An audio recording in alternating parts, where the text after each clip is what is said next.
नमस्कार, JW किचनमध्ये आपले मनापासून स्वागत आहे।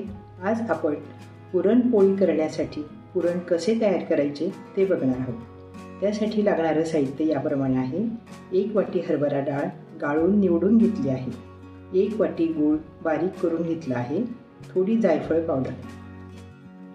पुरण शिजवण्यासाठी मी हरभरा डाळ 1 तासापूर्वीच पाण्याने 3 वेळा स्वच्छ धुवून 2.5 वाट्या पाणी टाकून भिजत ठेवली आहे। छान भिजली आहे। डाळ भिजवल्याने पुरण छान मऊसूत शिजते। डाळ शिजवण्यासाठी मी इथे गॅसवर कुकर ठेवला आहे। कुकरमध्ये पाणी टाकून घेतले आहे। त्यात आता लिंबाची फोड टाकते। आता आपण डाळीचे भांडे ठेवून घेऊ। डाळीत मी 1 चमचा तेल टाकून घेते आहे। आता हलवून घेऊ आपण। तेल टाकल्यामुळे पाणी असं बाहेर येत नाही कुकरच्या। आता आपण कुकरला झाकण लावून घेऊ। कुकरला झाकण लावून झाले आहे। आता शिट्टी लावून घेते आहे। आता आपण 3 शिट्ट्या करून घेऊ। कुकरच्या 3 शिट्ट्या करून झाल्या आहे।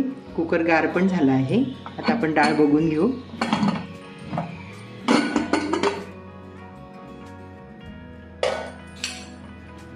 छान सुवास सुटलाय मस्त डाळ शिजल्याचा। छान शिजली डाळ। आपण आता ही डाळ चाळणीत काढून घेऊ। मी एका भांड्यावर आता चाळणी ठेवून घेते आहे। त्यात आता आपण डाळ टाकून घेऊ।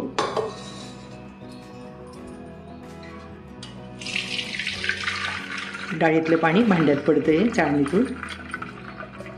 डाळीतलं पाणी आता ह्या चाळणीतून छान निथळून जाते।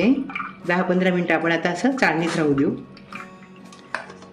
मी एका कढईत आता चाळणी ठेवली आहे। त्यात आता आपण पुरण असं बारीक करून घेऊ। या चाळणीतून पुरण छान बारीक होतं। डाळ छान शिजली, पटापट बारीक होते। अशा पद्धतीने आपण डाळ चाळणीतून गाळून घेऊ छान। पुरण चाळणीतून काढून झाले आहे। ही थोडीशी जाडसर डाळ राहिली आहे। ही चाळणी धुवून आपण हे पाणी आमटीलाही वापरू शकतो। आता आपण हे गरम करून घेऊ। मी पुरणाची कढई गॅसवर ठेवली आहे। त्यात आता आपण गूळ टाकून घेऊ। 1 वाटी डाळ होती तर 1 वाटीच मी गूळ घेतला आहे।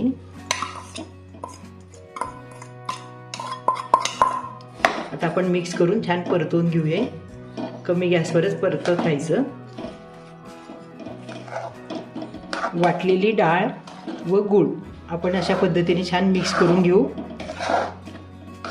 थोडंसं घट्टसर करून घेऊ पुरण। सारखे असे परतवत राहायचे म्हणजे खाली चिकटत नाही।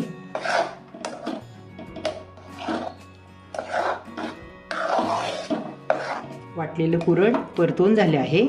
छान घट्ट झाले आहे। त्यात मी आता 2 चमचे साखर टाकून घेते। साखर टाकल्यामुळे चमक छान येते पुरणाला।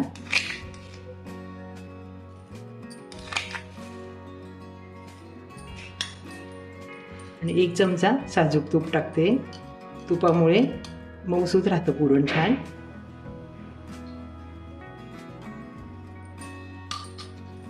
आता हे आपण छान मिक्स करून घेऊ सगळं। तूप व साखर पुरणात छान मिक्स करून झाले आहे। पुरणही घट्टसर झाले छान। आता मी गॅस बंद करते। पुरण आपलं छान झालंय बघा। खुरपणी आपली सरळ उभी राहते म्हणजे पुरण छान झाले आपलं। पुरणात मी आता जायफळ पावडर टाकून घेते आहे। गुळाचं पुरण आहे त्यात जायफळ टाकायलाच हवं ना, छान लागतं मग। मिक्स करून घेऊ आपण। बघा किती साध्या सोप्या पद्धतीने पुरण बनवून झाले। चवीला खूप छान लागते। तर मग आपण पण या पद्धतीने पुरण घरी नक्की करून बघा। हा व्हिडिओ बघितल्याबद्दल धन्यवाद।